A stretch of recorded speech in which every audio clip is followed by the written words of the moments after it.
नमस्कार दोस्तों, आपके अपने YouTube चैनल एक बात कही में आपका स्वागत है।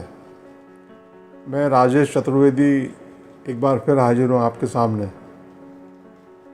दोस्तों, पिछले वीडियो में हमने ये बात की थी कि भारतीय जनता पार्टी को लेकर के ऊब की स्थिति है। ऊब होती है ना, ऊब। तो वो ऊब क्यों है, हम इस वीडियो में बात करेंगे कि ऊब का कारण क्या है। देखिए, मैं अपने ऊपर ही एक उदाहरण लेता हूँ आपको बताने के लिए कि सत्यनारायण जी की कथा होती है और उसमें हम जाते हैं। तो वहाँ मतलब कथा जब सुनते हैं तो मैं अपना अनुभव बता रहा हूँ आपको कि सत्यनारायण जी की कथा कई बार सुन चुके हैं। मतलब कई बार, कई मर्तबा होती है, आमतौर पे होती है। तो उसमें हमको मालूम है कि कब जो है वो लीलावती और कलावती का आगमन होगा, कथा में कब आएंगी और कब वो पूर्णमासी का चंद्रमा और जामाता दामाद की और उनकी ससुर की नाव डूब जाएगी। तो हमको पहले से पता होता है। तो एक मतलब वहाँ कथा में होते हुए भी वहाँ नहीं रह पाते। और मनुष्य का प्रकृति है उसकी कि वो मन जो है भटकता रहता है और वो कुछ परिवर्तन चाहता है। अब आपको याद होगा कि वो एक शोले फिल्म आई थी, बहुत मशहूर। उस शोले फिल्म की उस ज़माने में जब वो आई थी तो उसका ऑडियो जगह जगह, गली में, मोहल्लों में, घरों घरों में चलता था और लोगों को ये बिल्कुल एकदम कंठस्थ हो गया था कि गब्बर अब क्या सवाल करेगा और उसका जवाब कालिया क्या देगा या सांबा क्या देगा। माने वो सुरमा भोपाली से लेके और अब्दुल और वो धन्नो, बसंती, जय वीरू, सब वो हरिराम नाई, लोगों को एकदम रटा हुआ था। खूब चली थी वो फिल्म। मगर अब आज कोई कहे कि वो देख लो आप फिल्म फिर से, तो क्यों देखेगा आदमी, क्योंकि उसकी देखी हुई फिल्म है। आज के ज़माने की कोई फिल्म जो बहुत चली हो, बच्चों को हर चीज़ याद होगी उस फिल्म की। तो अब एक कोई दाल, आपको अरहर की दाल पसंद है ज़बरदस्त, रोज़ खाते हो आप, नाना प्रकार से बघार के उसको 10 तरीके से बघार लिया, 15 तरीके से, 50 तरीके से, 100 तरीके से बघार लिया। लेकिन एक स्टेज ऐसी आएगी कि वो दाल से आदमी कहेगा नहीं, अब दाल नहीं खाएंगे, अब कुछ सब्जी बनाओ या दाल भी बदलो, अरहर की नहीं। अब मूंग की छिलके वाली दाल होती है, हरी, मरीजों को दी जाती है। हमको मालूम है कि वो सेहत के लिए मुफीद होती है और हल्की होती है, सुपाच्य। मगर वो मरीज भी एक वक्त ऐसा आता है कि वो कहता है नहीं, मूंग की दाल नहीं खाएंगे। क्यों? मनुष्य का स्वभाव है, वो बदलाव चाहता है, बदलाव में उसको आनंद आता है। तो 2018 में जो मध्य प्रदेश के चुनाव नतीजे आए, उसके बाद फिर वो जो सरकार बन गई सिंधिया की बगावत के बाद, तो लगभग 4 साल का वक्त हो जाएगा। तो पार्टी के लोगों को बाहर आम जनमानस में भी ये एक वो था कि भाई ये अब फिर से आ गए, मगर अब जो कमी रह गई थी उसको दूर करेंगे। मगर वो उसमें अपेक्षित नतीजे आए नहीं। वो जो कमियां थी वो इजाफा ही हुआ उनमें, वो दूर नहीं हो पाई। तो ऊब की स्थिति इसी मतलब ऊब का कारण यही है और नाराज़गी का कारण भी यही है। अभी चूँकि चुनाव में वक्त है, 5-6 महीने का वक्त है। अभी तो शुरुआती मतलब जैसे घर के बाहर जो है वो बैंड वाले बारात के टाइम पे खड़े हो जाते हैं ना, तो वो जो शुरुआती धुनें बजाते हैं, हाँ वो शुरुआती धुनें बज रही हैं। कितने टिकट बदलेगी पार्टी और क्या क्या, वो दिल्ली के लोग आके, मोदी जी आएंगे, अमित शाह आएंगे, वो तो जानते हैं आप लोग के कारपेट एकदम बमबारी होती है, कारपेट बॉम्बिंग में जो है वो बदलेगा सीन, लेकिन फ़िलहाल जो स्थिति है वो यही है। देखिए असली बात क्या है, असली बात यह है कि भारतीय जनता पार्टी आज से नहीं, शुरू से अगर कहीं काडर बेस पार्टी है, मतलब कार्यकर्ता उसकी धुरी है, तो वो मध्य प्रदेश है। अगर कार्यकर्ता नाराज़ हो जाएगा, वो काम नहीं करेगा, घर बैठ जाएगा, उदासीन हो जाएगा, तो फिर आप कितना ही कहो कि वो कोई दिक्कत नहीं है, आजकल सब चीज़ पैसे से होती है, पैसे से आ जाएगी और आउटसोर्सिंग हो जाएगी वर्कर्स की, कार्यकर्ता आ जाएंगे, भिड़ जाएंगे और चुनाव निकल जाएगा ना। अगर ऐसा होता तो कर्नाटक में जो हुआ है हाल वो ना होता।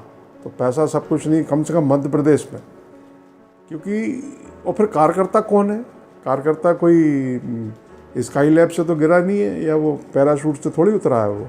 वो भी किसी घर का मेंबर है, किसी मोहल्ले में रहता है, समाज में रहता है, मूव करता है, आता है, जाता है, तो उसको मोहल्ले की समस्याएं मालूम होती हैं, बताई जाती हैं, लोग अपेक्षा करते हैं उससे, उसके आसपास रहने वाले लोग उससे अपेक्षा करते हैं कि भाई फला दिक्कत है, काम हो जाएगा, तो इनको काम बताओ।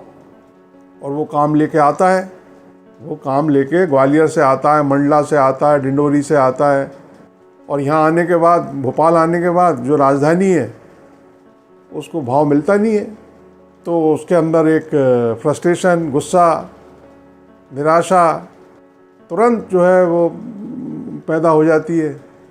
उसको लगता है कि बेकार है सब। अच्छा, उसके अंदर का जो एक भाव है, उसको दूर करने के लिए जो सिस्टम होता था, एक चैनल बने हुए थे बाकायदा, वो ठाकरे जी, प्यारेलाल खंडेलवाल जी और भी तमाम लोग, संगठन मंत्री भी होते थे, माने उनकी तासीर वैसी होती थी। अब तो बीजेपी में संगठन मंत्रियों की तासीर भी वो नहीं है, माने उनके जो रंग ढंग है वही नहीं है। 2003 के पहले का जो वर्कर है, 2003 बोल रहा हूँ मैं इसलिए बार बार, क्योंकि 2003 वो भी एंड में, नवंबर दिसंबर 2003 में उमा भारती मुख्यमंत्री बनी थी दिग्विजय सिंह की 10 साल की सरकार के बाद। तो उसके पहले से जो बीजेपी से जुड़ा हुआ है, बीजेपी 1956 में मध्य प्रदेश बना है और 2003 तक कुल जमा 3 बार अपोजिशन की सरकारें बनी।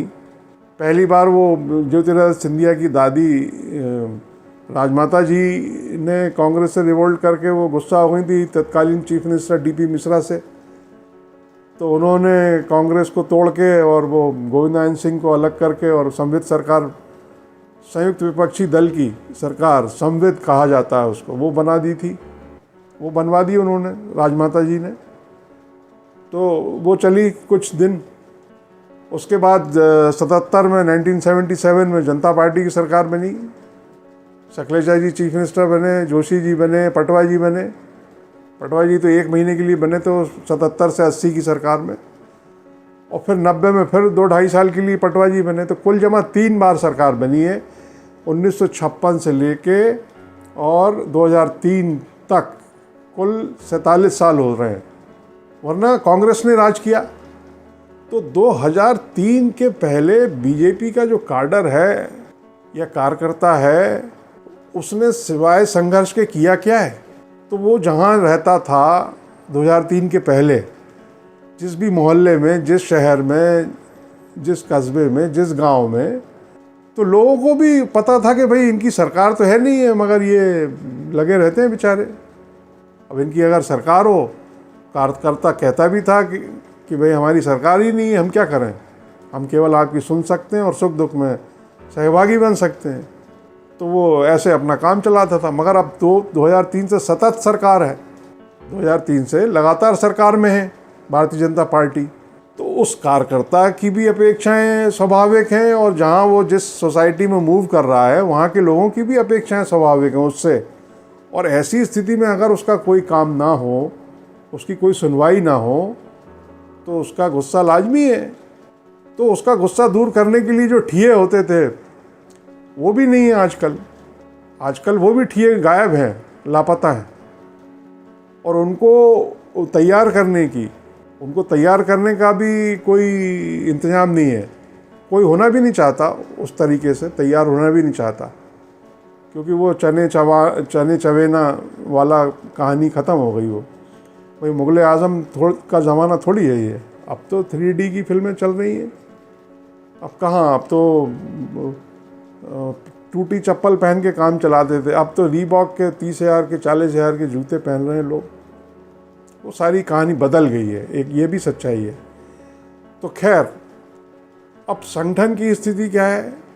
संगठन की स्थिति यह है कि पिछले 6 महीने 8 महीने से एडहॉकिज्म अंग्रेजी में, वो तदर्थवाद, माने कब चेंज हो जाएगा अध्यक्ष, इवन चीफ मिनिस्टर के बारे में भी, कि दोनों बदल जाएंगे।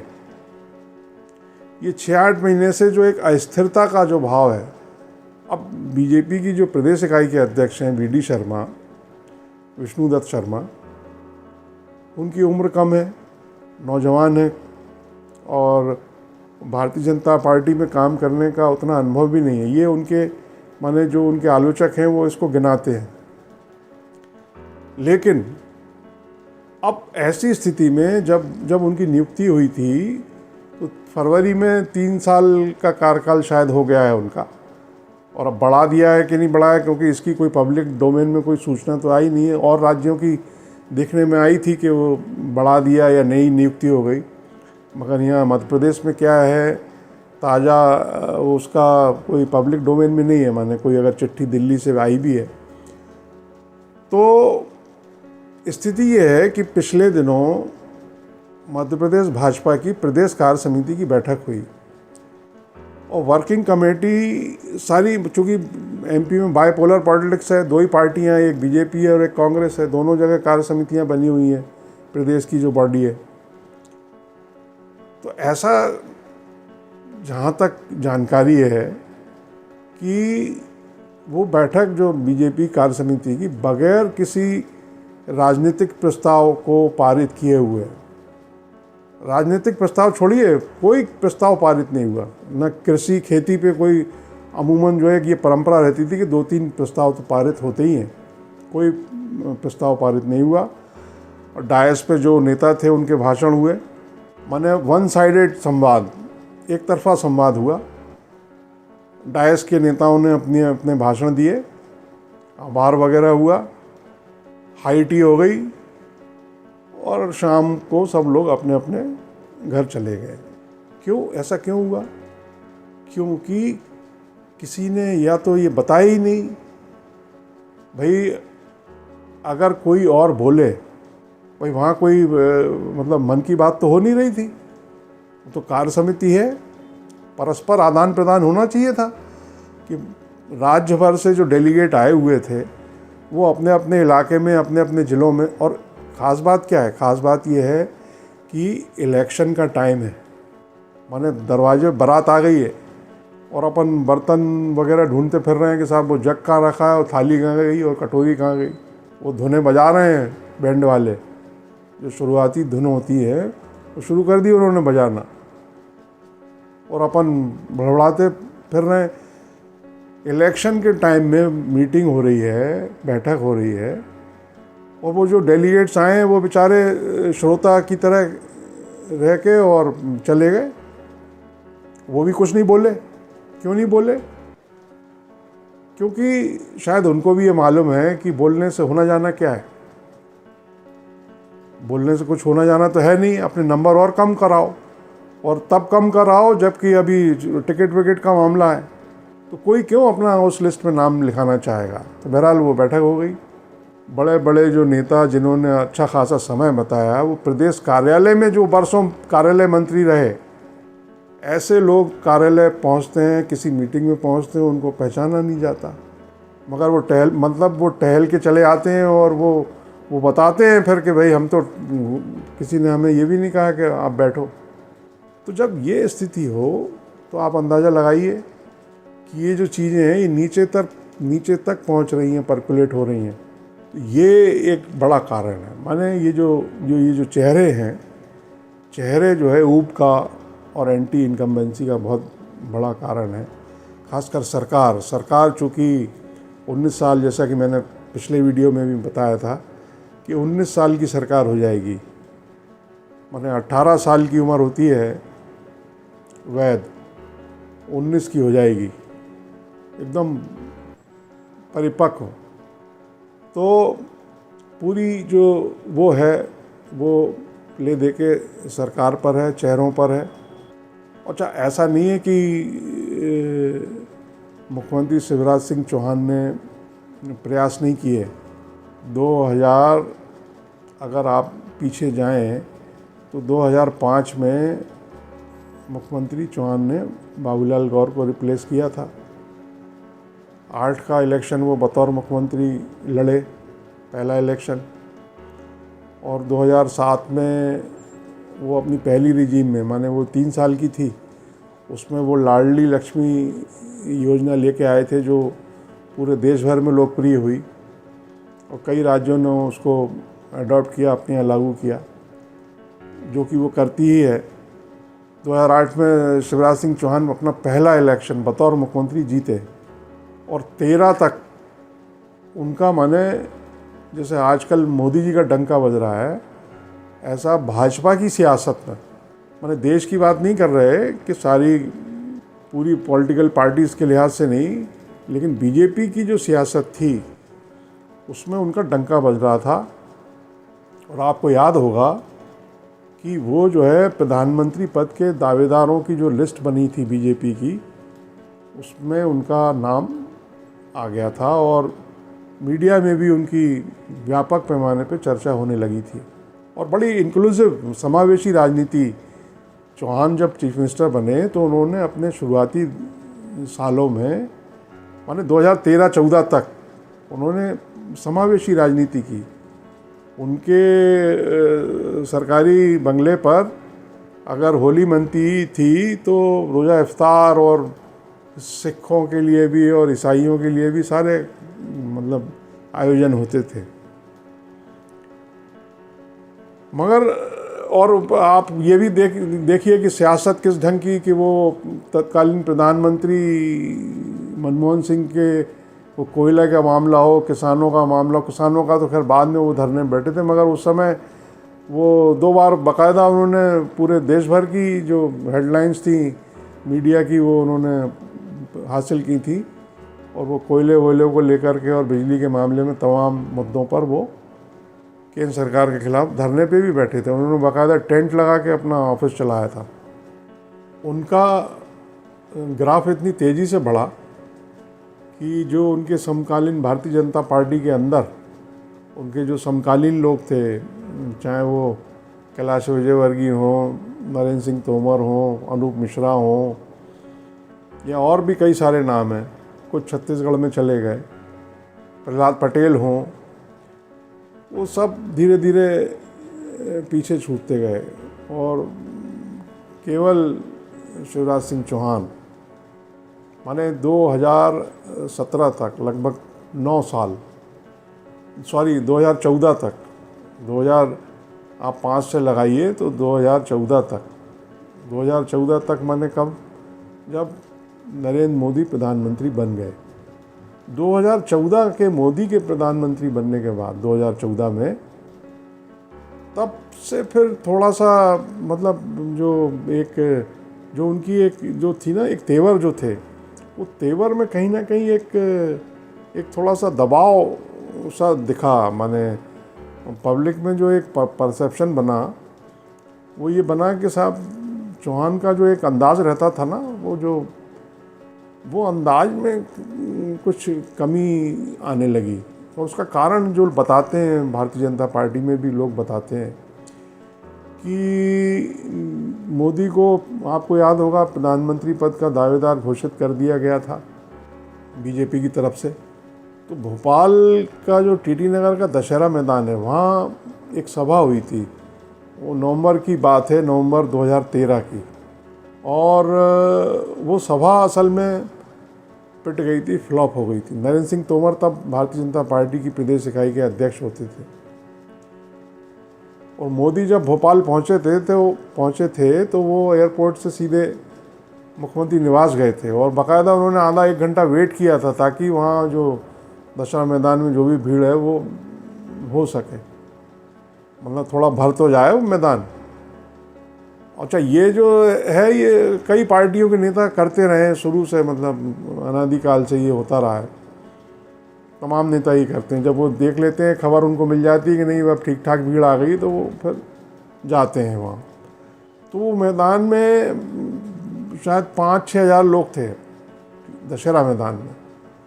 और दूसरी तरफ मोदी की जो है उस, आपको याद करिए कि लाख की, 1.5 लाख की, 2 लाख की सभाएं हो रही थी, और भोपाल में 5-6 हज़ार की सभा। तो मैंने लोग ऐसा कयास लगाते हैं, या लोगों की तो आदत होती है कि भाई वो मोदी जी ने शायद कुछ उसको अपने पास जमा कर लिया था, तो 2014 के बाद उसको जोड़ते हैं माने लोग। माने वो जो सभा है, उस सभा से 2014 के बाद शिवराज का जो एक उनके व्यक्तित्व में या उनकी एक भाव भंगिमा में, उनकी जो भाव भंगिमा है वो तो वैसे भी मतलब हमेशा आम आदमी की भाव भंगिमा लेके चले वो, कभी उन्होंने उसको मैंने मेंटेन किया, हमेशा उसको तोड़ा नहीं। मगर उसमें भी फिर वो जो एंगल होता है, एक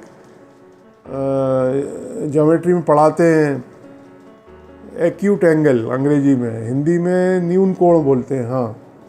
तो वो एक्यूट एंगल उनका डिग्री जो है कम होती गई। आप कोई भी तस्वीर उठा के देखिए 2014 के बाद की,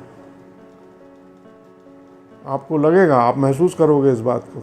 तो खैर 2014 के बाद से फिर 2017 में क्या हुआ, यूपी में वो योगी आदित्यनाथ आ गए। तो शिवराज का जो मतलब जो अंदाज रहा वो ऐसा नहीं रहा। हमने कहा ना कि समावेशी राजनीति करने वाले शख्स रहे वो।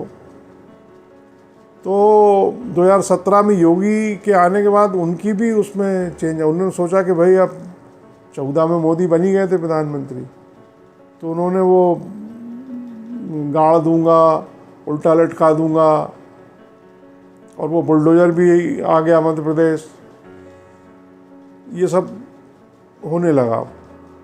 अब 2018 के चुनाव में कसर रह गई, 5-7 सीटों की कसर रह गई, मगर फिर सरकार बन गई सब 15 महीने बाद, 1.25 साल बाद फिर शिवराज सिंह चौहान बन गए। तो अब आप इसको क्या कहोगे आप, मतलब वो या तो किस्मत के वाकई बहुत धनी है, या वो जो उनका जो अंदाज है दीनहीन वाला, वो उसकी डिग्री उन्होंने और कम करते गए वो। लेकिन जो ये जो बीता जो 2020 मार्च के बाद का जो समय है, वो कुछ माने दबे दबे से रहे। और ये चीज़ भारतीय जनता पार्टी में भी एक वर्ग में महसूस की गई है कि ये माने बोनस में चल रहा है काम, और उसी हिसाब से उनके फैसले भी हुए।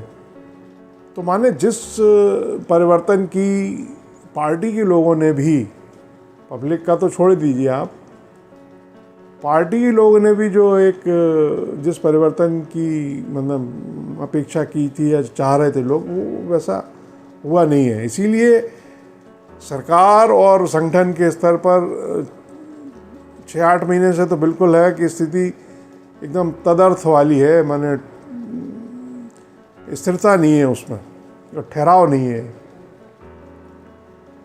तो वो वही चीज़ें मतलब आम वार्तालाप में ये चीज़ आती रही है पिछले कुछ समय से कि क्या ऐसा हो रहा है, क्या बदलाव हो रहा है, क्या ये सवाल बड़े आम से हो चले। तो ऐसी स्थिति में ये अब चुनाव होने जा रहा है। इस चुनाव में एक और डेवलपमेंट असर डालने वाला है, और वो है ज्योतिरादित्य सिंधिया की बीजेपी में एंट्री। सिंधिया के आने से भारतीय जनता पार्टी को कितना लाभ होने वाला है या नुकसान होने वाला है, इसका हिसाब किताब भी लगाने लगे हैं लोग। चुनाव में उनकी जो स्थिति है सिंधिया की, वो क्या रहने वाली है, बीजेपी उनका किस तरह इस्तेमाल करती है, तमाम बातें जिन पे चर्चा प्रारंभ हो गई है। तो अगले वीडियो में हम इस पर बात करेंगे दोस्तों। आपसे गुजारिश है कि इसको लाइक करें, शेयर करें और कमेंट बॉक्स में ये ज़रूर बताएं कि आपको कैसा लगा, आपके विचार क्या हैं। और अंत में यही कि आपने अगर सब्सक्राइब नहीं किया है तो इस चैनल को सब्सक्राइब कर लें। नमस्कार।